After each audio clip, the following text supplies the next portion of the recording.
ஒரு புதிய கட்சி தொடங்கும் பொழுது நீங்கள் ஒரு கார் ரேஸுக்கு எவ்வளவு தூரமாக எவ்வளோ அட்ஜஸ்ட்மெண்ட் பண்ணி எல்லாத்தையும் கொண்டு வந்துட்டீங்க. ஆனால் ஒரு இடத்துல அவரும் பாவம் மாற்றி மாற்றி மாற்றி இடத்த சொல்லிக்கிட்டு இருக்காரு. நீங்கள் கொஸ்டின் பேப்பரை கொடுத்துட்டே இருக்கீங்க. அவர் என்ன பரீட்சை எழுதி கொஸ்டினுக்கு ஆன்சர் பண்ணி என்னமா அவர் மாநாடு நடத்தினா ஏன் அவ்வளோ பயம்னு கேட்குறாரு. பயம் தானே உங்களுக்கு, இடத்த கொடுக்கறதுல அவ்வளோ பயம். இடத்த கொடுத்தா மடத்தை பிடிச்சிக்குவார்னு நினைக்கிறீங்களா? பயம், இந்த பயம். ஏன்னா நான் சினிமாலாம் ரொம்ப பார்க்கறதில்ல. அவர் கட்சியை தடுக்கிற மாதிரி காட்சியையும் தடுக்கிறாங்கன்னு கேள்விப்பட்டேன்.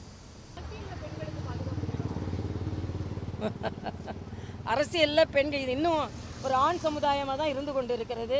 அரசியலில் பெண்களுக்கு பாதுகாப்பு இருக்கிறதா என்பதை எங்களை போன்றவர்களை பார்த்து தெரிந்து கொள்ள வேண்டும். எங்களுக்கு பாதுகாப்பு இருக்குது. ஏன்னா நாங்கள் தான் மற்றவர்களுக்கு பாதுகாப்பு கொடுக்க வேண்டிய நிலையில் இருக்கேன்.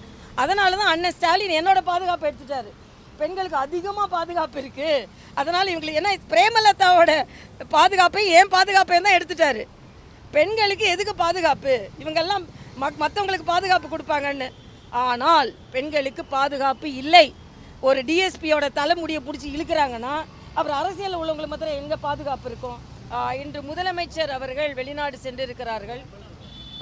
ஏற்கனவே இந்த வெளிநாடு போகிறதுக்கு முன்னால் புதிதாக ஏதாவது ஒரு நிறுவனம் இங்கே பெரிய அளவில் நிறுவனத்தை தொடங்கி பல பேருக்கு வேலை வாய்ப்பை கொடுத்திருக்கிறதா என்றால் இல்லை. அதே மாதிரி அங்கே போய் நம்ம போஸ்ட் கொடுக்கறதும் சைக்கிள் ஓட்டுறதும் தான் அதிகமாக இருக்கே தவிர எம்ஓயு எதுவும் பெருசாக இருந்த மாதிரி இல்லை. இந்த பிஎம் ஸ்ரீ திட்டத்தை இதற்கு முந்தைய தலைமைச் செயலர் நாங்கள் நடைமுறைப்படுத்துகிறோம், அதனால் 3வது 4வது பங்கை நீங்கள் ரிலீஸ் செய்யுங்க கொடுங்க என்று எழுதிவிட்டு அதுக்கப்புறம் இப்போ நாங்கள் நடைமுறைப்படுத்த மாட்டோம் என்று சொன்னால் என்ன அர்த்தம்?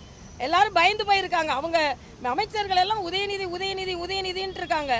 யாரு தான் பார்க்குறாங்கன்னு தெரியல. அண்ணன் துரைமுருகன் இதுதான் நேரம் ஆயிடுச்சுன்னு அவரும் வெளியூர் போயிட்டாரு. யாரு தான் பார்க்குறாங்க?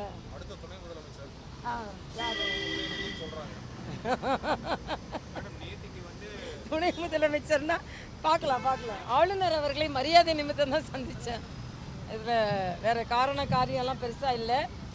ஒரு முன்னாள் ஆளுநர் என்ற வகையில் சில கருத்துக்களை பரிமாறிக்கொண்டேன், அவ்வளவுதான். அதனால் இது ஒரு மரியாதை நிமித்தமான சந்திப்பு தான். இன்று மாலை பெண்களுக்கான ஒரு தர்பார் நிகழ்ச்சி நடத்துகிறேன். பெண்களுக்கான பிரச்சனைகள் அதில் நீங்கள் எல்லாம் கலந்து கொள்ள வேண்டும் என்று நான் நினைக்கிறேன். தமிழகத்தை பொறுத்த மட்டில் இன்று முதலமைச்சர் அவர்கள் வெளிநாடு சென்றிருக்கிறார்கள். ஏற்கனவே இந்த வெளிநாடு போகிறதுக்கு முன்னால் புதிதாக ஏதாவது ஒரு நிறுவனம் இங்கே பெரிய அளவில் நிறுவனத்தை தொடங்கி பல பேருக்கு வேலை வாய்ப்பை கொடுத்திருக்கிறதா என்றால் இல்லை.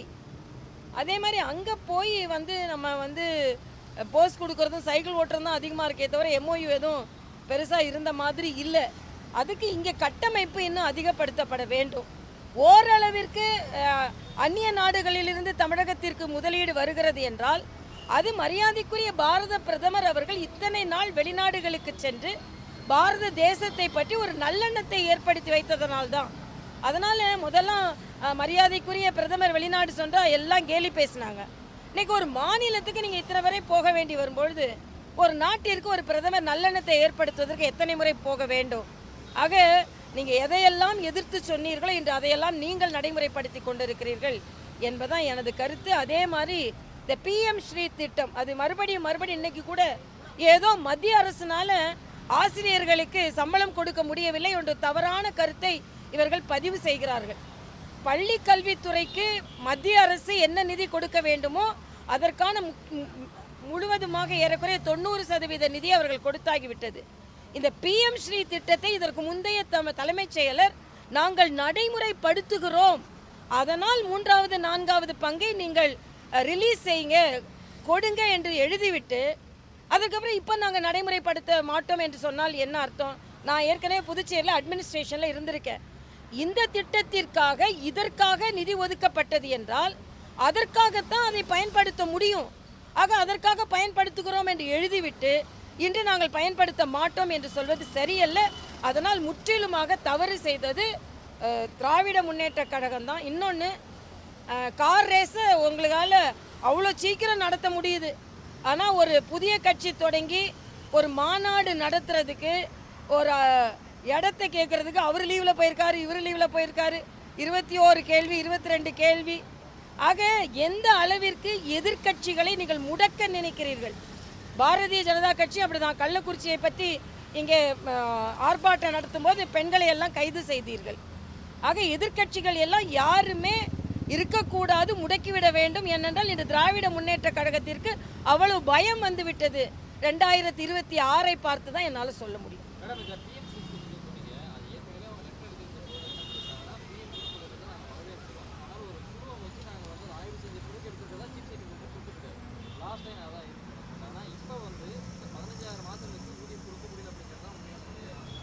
இல்லை இது இவங்க குழுலாம் அமைக்கவே முடியாதுப்பா. ஏன்னா நானும் அதெல்லாம் ஒரு திட்டம் மத்திய அரசிடமிருந்து சொல்லப்பட்டால் அது நீங்கள் எடுத்துக்கொள்கிறீர்களா இல்லையா? இன்னொன்று, அந்த திட்டத்தில் எதுவுமே நெகட்டிவ் இல்லை. அந்த திட்டத்தில் என்னன்னா மேம்படுத்துவதற்கு, ஸ்கில்லை மேம்படுத்துவதற்கு, திறமையை மேம்படுத்துவதற்கு ஆன அந்த திட்டத்தை நாங்கள் ஒத்துக்கொள்கிறோம் என்பதை அவங்க சொல்லியிருக்கிறாங்க.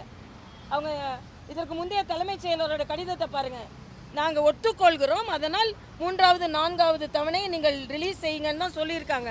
இவங்க குழு அமைச்சு அதெல்லாம் செய்ய முடியாது. ஒத்துக்கொள்ள வேண்டும் என்றால் ஒத்துக்கொள்ள வேண்டும். ஏனென்றால் மத்திய அரசின் நல்ல திட்டம் தான். ஆக நீங்கள் எல்லாத்துலேயும் அரசியல் செய்வோம், ஆனால் மத்திய அரசு இதையெல்லாம் செய்யக்கூடாது என்று சொல்வது சரியல்ல. இன்னொன்று, மத்திய அரசு ஏற்கனவே கொடுத்த நிதியில் ஆசிரியர்களுக்கு சம்பளம் கொடுக்கலாம்.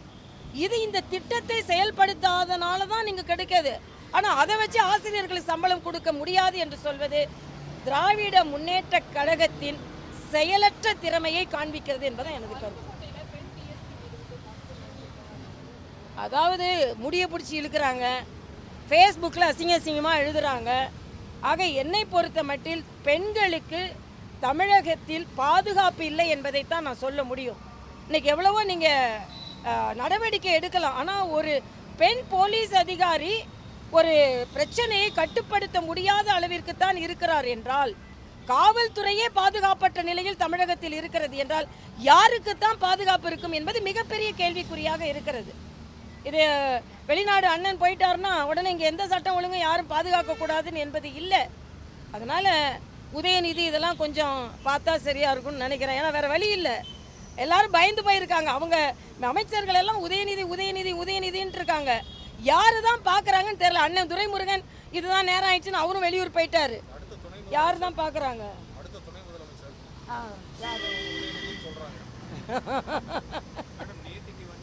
துணை முதலமைச்சர்னா பார்க்கலாம்.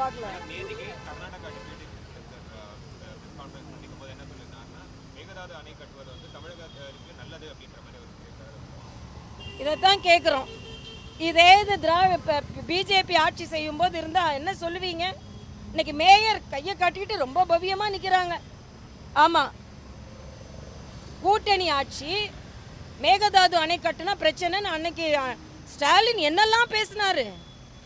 டாஸ்மாக ஒழிக்கிறதுனால அன்னைக்கு பேசுவீங்க, இன்னைக்கு வாய் மூடிடுவீங்க. காவிரி பிரச்சனைனாலும் அன்னைக்கு பேசுவீங்க, இன்னைக்கு வாய் மூடிடுவீங்க. ஆக இன்னைக்கு வாய் மூடி அரசு தான் நடைபெற்று கொண்டு இருக்கிறது. மிக மிக மிக மோசமான நிலையில் இங்கே அரசு இருந்து கொண்டிருக்கிறது. தமது உரிமையை மற்ற மாநிலங்களிடம் இழந்து கொண்டிருக்கிறார்கள். நாங்கள் தன்மானத்தை, தன்னுரிமையை காப்பாற்றி கொண்டிருக்கிறோம் என்று சொல்லும் திராவிட முன்னேற்ற கழக அரசு தனது தன்மானத்தை, தன்னுரிமையை மற்ற மாநிலங்களில் விட்டு கொடுத்து கொண்டிருக்கிறது என்பதை நான் தெளிவாக சொல்ல முடியும்.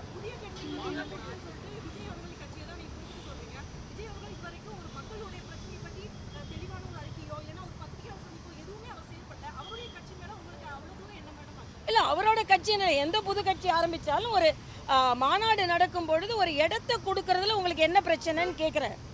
கொள்கையெல்லாம் அப்புறம் அவர் சொல்லட்டும், அதுக்கப்புறம் அவர் எப்படி நடத்த, அதுக்காக உடனே நாங்கள் அவருக்கு ஆதரவாக இருக்கிறேன்னு இல்லை. ஒரு புதிய கட்சி தொடங்கும் பொழுது நீங்கள் ஒரு கார் ரேஸுக்கு எவ்வளவு தூரமாக எவ்வளோ அட்ஜஸ்ட்மெண்ட் பண்ணி எல்லாத்தையும் கொண்டு வந்துட்டீங்க. ஆனால் ஒரு இடத்துல அவரும் பாவம் மாற்றி மாற்றி மாற்றி இடத்த சொல்லிக்கிட்டு இருக்காரு. நீங்கள் கொஸ்டின் பேப்பரை கொடுத்துட்டே இருக்கீங்க. அவர் என்ன பரீட்சை எழுதி கொஸ்டினுக்கு ஆன்சர் பண்ணி என்னமா அவர் மாநாடு நடத்தின. ஏன் அவ்வளோ பயம்னு கேட்குறேன். பயம் தானே உங்களுக்கு, இடத்த கொடுக்குறதுல அவ்வளோ பயம். இடத்த கொடுத்தா மடத்தை பிடிச்சிக்குவார்னு நினைக்கிறீங்களா? பயம், இந்த பயம். ஏன்னா நான் சினிமாலாம் ரொம்ப பார்க்குறதில்ல. அவர் கட்சியை தடுக்கிற மாதிரி காட்சியையும் தடுக்கிறாங்கன்னு கேள்விப்பட்டேன். கட்சியை தடுக்கிற மாதிரி திரை காட்சியும் தடுக்கிறாங்கன்னு கேள்விப்பட்டேன். இதெல்லாம் தெரியல. என் தம்பி விஜய்க்கு ஆதரவாக நாங்கள் அப்படிலாம் இருக்கோன்னு இல்லை. ஒரு புதிய கட்சி வரும்போது வரட்டுமே. வந்து எல்லாரும் சேர்ந்து களத்தில் இருப்போம்.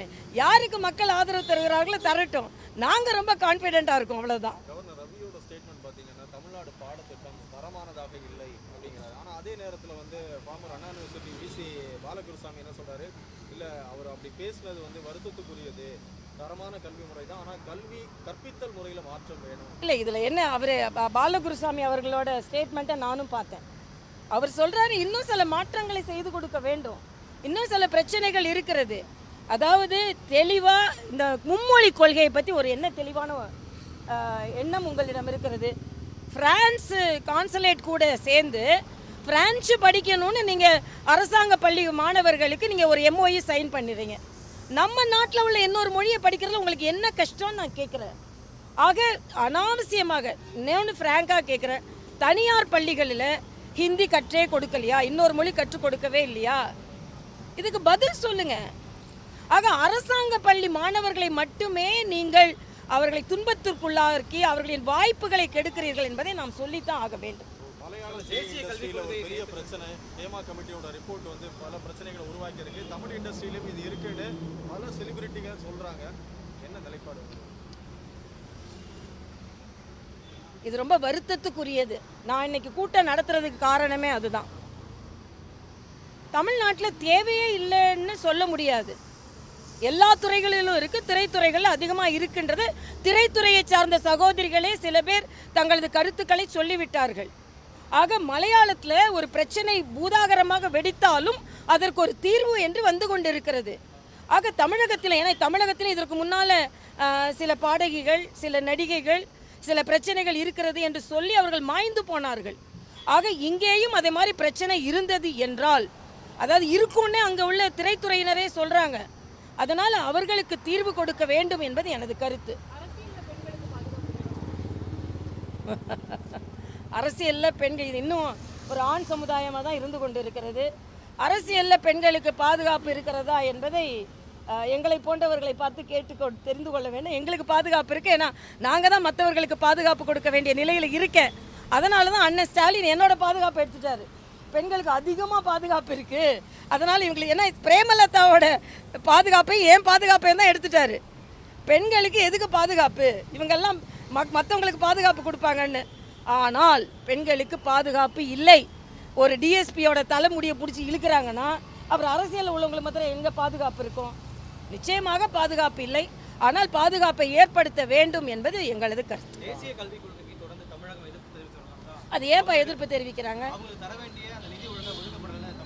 அதான் சொல்லிட்டேனே, அவங்க நிதி, அவங்ககிட்ட நிறைய நிதி இருக்குப்பா.